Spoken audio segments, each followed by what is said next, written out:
narinig ko chismis sa labas tungkol sa'yo. Gaano ba ito katotoo, ha?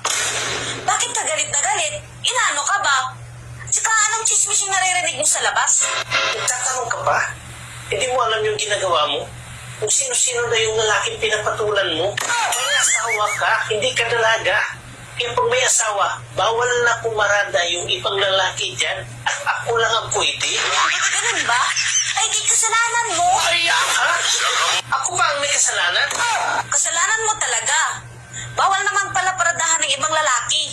Dapat, nilagyan mo ng no parking. Kasalanan mo pa ngayon? Ayaw kong nag-aaway tayo. Kaya lahat ng sinasabi mo, sinusunod ko. Sinusunod ba ka mo? Kung sinusunod mo ako, bakit 3 lalaki ang pinapatulan mo?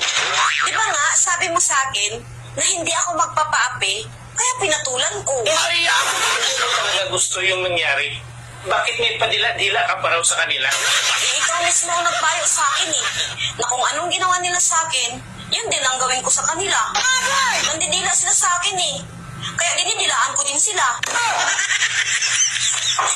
Bakit kasi 3 yung pinapatulan mo? Okay lang sana kung isa lang. Bayanin ka ba? Di ba nga, sabi mo sa akin, kung saan ako masaya, gawin ko. Masaya kasi ako pag 3.